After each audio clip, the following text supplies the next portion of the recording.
그럼 약수의 개수를 알아보기 위해서 우리에게 필요한 개념은 무엇인지 먼저 개념 정리부터 해보도록 할게요. 하나, 둘, 셋, 뿅!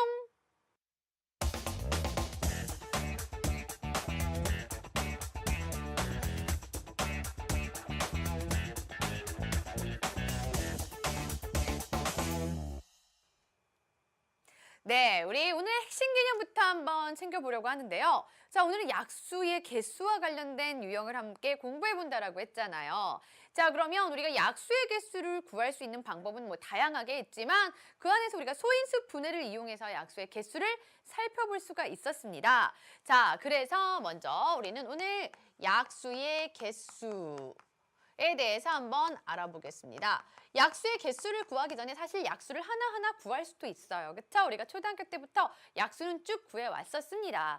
자, 그런데 우리가 소인수 분해를 이용해서 약수를 조금 편하게 구할 수도 있었죠. 자, 어떤 수를 소인수 분해 한번 해보도록 할게요. 예를 들어서 A의 M제곱 그리고 B의 N제곱 바로 이렇게 소인수 분해를 했습니다. 자, 그러면 A와 B는 소수일 거고요. 지수에 쓰인 M과 N은 자연수가 되겠죠. 자, 이런 상태로 소인수 분해를 했다라고 하면요. 이때 먼저 약수들도 우리가 직접 구해볼 수가 있습니다. 자, 약수들은 어떤 것들이 약수가 됩니까? 바로 일단 A의 M제곱의 약수들, A의 M제곱의 약수들과 그리고 A의 그다음 B의 N제곱이죠. B의 N제곱의 약수들.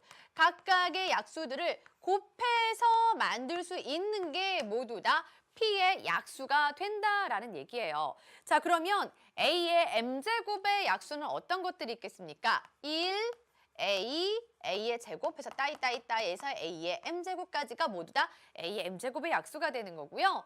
자, 다음에 B의 N제곱의 약수들은 어떤 것들이 있겠어요? 1, B의 제곱 따이따이따이 해서 B의 N제곱까지 해서 이만큼의 약수들이 있을 거예요. 그래서 여기에 약수와 여기에 약수를 곱해서 만들어지는 것들이 모두 다 P의 약수가 된다.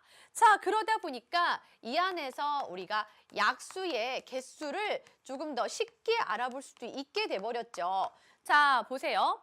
지금 A의 M제곱, 지수는 비록 M이지만 실제 약수의 개수는 어떻습니까? 맨 앞에 1부터 시작하기 때문에 약수의 개수가 지수보다 하나 많은 M 더하기 1개가 되겠죠.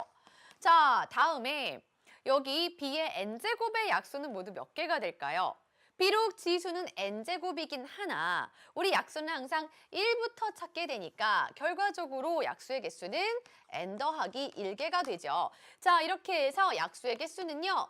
각각을 소인수분했을 때 지수에다 1씩 더해서 곱한 것과 같다. 이렇게 해서 간단하게 우리가 공식으로 정리를 해볼 수도 있었습니다. 그쵸?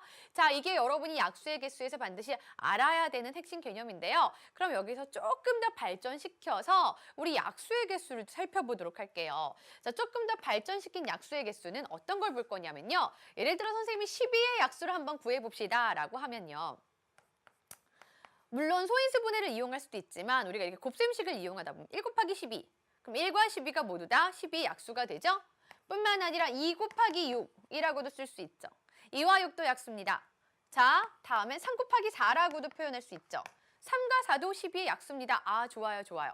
자, 그런데 12의 약수 하니까 두 수를 곱해서 12가 되는 경우 바로 그 각각의 수들이 모두 다 약수가 되죠.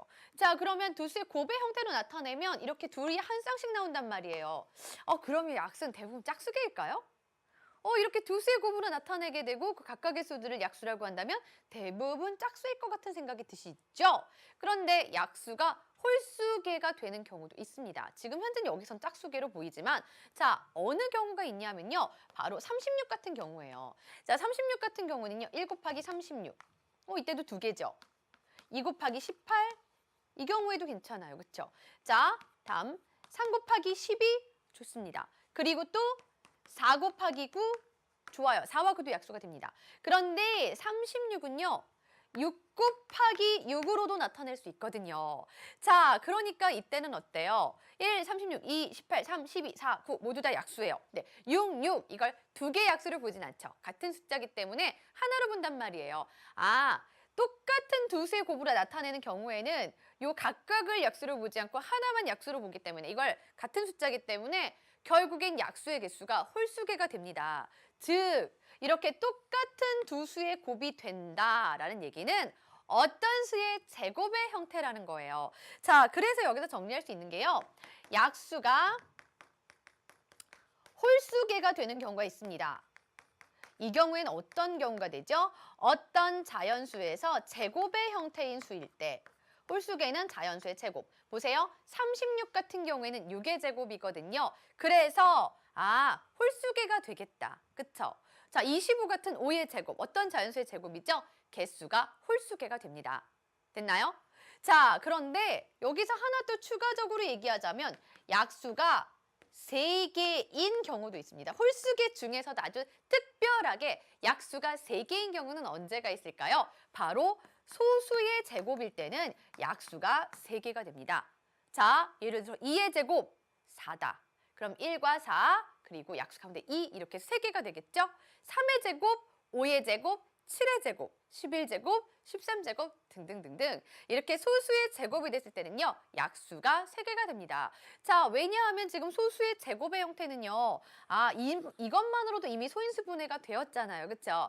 자, 소인수분해 됐을 때 약수의 개수는 지수에다 1씩 더해서 몽땅 곱하면 된다고 그랬죠. 여긴 따로 곱할 게 없어요. 지수 2니까 2에다 1 더해서 그냥 약수가 3개다. 바로 이렇게도 볼 수 있거든요. 그래서 우리가 응용 형태의 문제에서는 이것과 관련된 내용들이 참 자주 나옵니다. 그래서 여러분이 오늘 배운 핵심 개념에다 이것도 함께 적어 놓으시고요. 자, 혹시 약수의 개수 구하는 공식을 잊어버렸다 하는 학생들도 이렇게 내가 잊은 개념들 챙겨서 오늘의 개념에다가 함께 적어 놓고 기억 되살리시면 되겠죠?